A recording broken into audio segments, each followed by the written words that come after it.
Esse é o Ancapsu e nós vamos falar agora sobre a tentativa, ou pelo menos a sugestão de tentativa que fizeram ao Hugo Mota para ele impedir a tramitação da anistia no Congresso, apelando ao STF. Muita gente está criticando o Mota, eu também critico o Mota pela atuação que ele está tendo, mas a verdade é preciso reconhecer que teria sido muito pior nessa situação, tá? Ele poderia já ter colocado o STF antes nesse processo, isso iria acabar com qualquer vestígio de isenção da Câmara, né, e acabar com o Legislativo no Brasil. Hoje em dia, o Executivo já está totalmente subserviente ao Judiciário, o Judiciário já virou o poder que comanda o Brasil. Se ele aceita essa opção que deu aqui o Lauro Jardim, o Legislativo também cairia nessa, meu amigo, e daí sair disso seria muito difícil.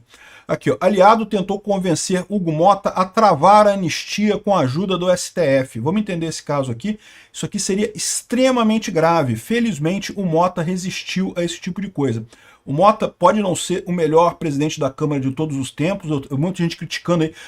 Mas acho mais engraçado o pessoal falando assim, não, porque tá vendo, foi o presidente que Bolsonaro apoiou e coisa e tal. Meu amigo, qual que é a alternativa? Que alternativa que tinha? Se Bolsonaro não apoia o Hugo Mota iria ganhar do mesmo jeito, porque ele já tinha todos os votos para ganhar do mesmo jeito, e aí o Bolsonaro não teria nem como negociar com ele alguma coisa. Esse pessoal, é tanta vontade de criticar Bolsonaro que o pessoal parece que nem para pensar no que está falando, né? Essa notícia foi sugerida por Helder Carinhoso nas orgias de Utah, Tigresa VIP, Anão Pistolinha e várias outras pessoas. Obrigado aí ao pessoal que sugeriu notícias lá no nosso site, no visãolibertaria.com, e obrigado a você que está assistindo o nosso vídeo. Se você gosta do nosso conteúdo, por favor, deixe o seu like e se inscreva aqui no canal, né? Pois bem, o Lauro Jardim, que vocês sabem, é um dos principais porta-vozes dessa história toda aí, do governo, da esquerda brasileira, da elite aristocrática socialista de Brasília, está dizendo aqui ó, que um aliado tentou convencer Hugo Mota a travar a anistia com a ajuda do STF. Seria relativamente simples, tá? Porque ele poderia alegar que a proposta é inconstitucional por definição e pedir que o STF desse uma liminar suspendendo a tramitação dessa proposta na Câmara. Isso é legal? Não, não é. Tem decisão até do STF que fala que o STF não pode se meter em decisões intra-Câmara, né? Depois que o projeto é aprovado, o STF pode ser chamado a dizer se ele é inconstitucional ou não. Mas enquanto ele está sendo discutido dentro da Câmara, o STF já tem decisão do STF nesse sentido, dizendo que o STF não pode interferir nisso enquanto ele estiver sendo discutido o projeto dentro da Câmara. Isso é prerrogativa da própria presidência da Câmara, né? Mas vocês sabem que ultimamente o STF não quer saber de nada, né? Foda-se jurisprudência, foda-se a legislação, foda-se o devido processo legal, nada disso importa. Então, se ele tivesse pedido essa liminar, muito provavelmente algum ministro daria. É aquela velha história, o que eles iam fazer para não causar o conflito? Eles dariam a decisão liminar suspendendo a tramitação desse caso, pendente de uma análise no plenário mais adiante na questão do mérito. Lá mais adiante, quando analisassem a questão do mérito, iam decidir que não, isso é uma questão intramuros do Congresso, é o Congresso que deve decidir isso, já tem até definição do STF para isso.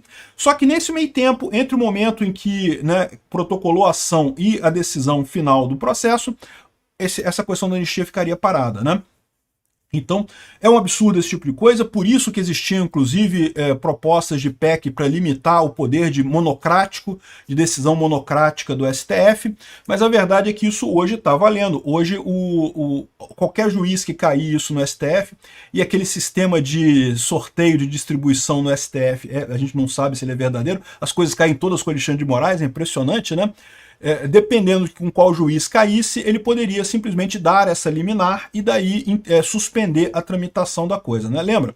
O que é um pedido liminar? É um pedido que é feito antes da justiça decidir de forma final aquele caso, né? A parte alega que os prejuízos são muito grandes se aquilo continuar e coisa e tal, então pede um pedido liminar. Repara que, nesse caso aqui, nem faria sentido uma liminar. Por quê?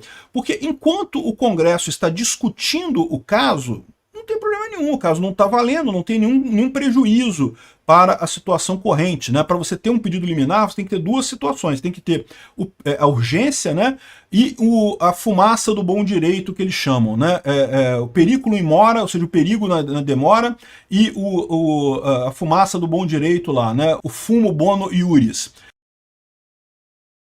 Não tem nenhuma das duas coisas. Não tem o periculum in mora, por quê? Porque ainda está discutindo no Senado, em tese, né, ainda vai passar pelo Senado, pela Câmara, pelo Senado, pelo Lula, e tem que derrubar o veto do Lula, aí só depois que esse negócio entraria em vigor e o STF ainda poderia ser chamado depois para definir a inconstitucionalidade disso. Então, assim, não tem porquê, não tem nenhum perigo na demora disso daí, né? E também não tem o fumo bono iuris, porque, como eu falei para vocês, já tem jurisprudência do STF dizendo que esse caso é um caso da Câmara interno, o STF não se mete enquanto está dentro da Câmara.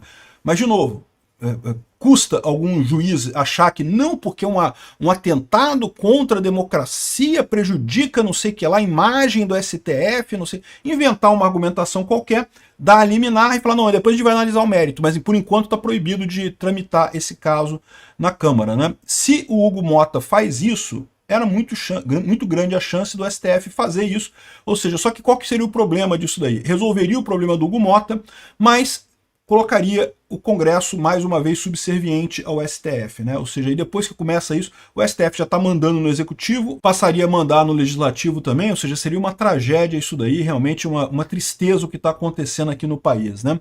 Felizmente, o Hugo Motta não aceitou, ele se recusou, disse que abriria um diálogo nos três poderes. É o que ele está fazendo, o tal do acordão da anistia lá com Lula, com o STF e com o pessoal de Bolsonaro. Vamos ver o que vai acontecer.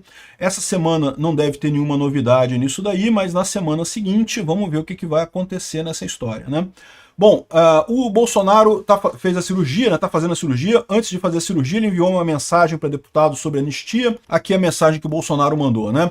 Peço repassar para aqueles que são contra a anistia humanitária. Modular a pena da Débora, passando de 14 para 10 anos de prisão. A Débora é aquela moça que escreveu com batom na coisa. Continua sendo uma brutal injustiça, já que seu crime é impossível. Ela não tinha como fazer um golpe. Ele está dizendo que ela faria golpe, mas não tinha arma. Como é que você tem uma coisa violenta sem arma, né? Imaginemos a cena, o policial federal arrancando a Débora de casa com seus filhos de 7 e 10 anos, chorando, sendo levada de volta à penitenciária. Deus ilumine cada um dos 513 deputados e 81 senadores em seus votos. Se com nossas decisões pavimentamos a nossa eternidade, esse voto tem um peso capital. Domingo, logo mais às 8 horas, me submeto a mais uma cirurgia ainda decorrente da facada e ao meu lado o bispo J.C. Carvalho e bons médicos e enfermeiros. Se Deus quiser, tudo ocorrerá bem. Ou seja, o Bolsonaro deixou essa mensagem aqui da anistia, muito importante isso, né? E uma coisa importante também, o pessoal falando sobre o discurso que a esquerda usa, é que a anistia é para favorecer Bolsonaro. Isso é mentira, a anistia não se aplica a Bolsonaro.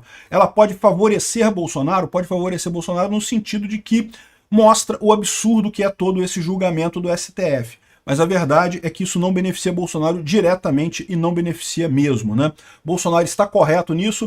O Hugo Motta está tentando se equilibrar nessa parada aqui. Eu acho que ele está errado, eu acho que já tinha que ter botado o pau na mesa e botado esse projeto para votar, mas a coisa não é simples. Do outro lado, o pessoal está querendo a cabeça dele, ameaçando o pai dele, coisa e tal.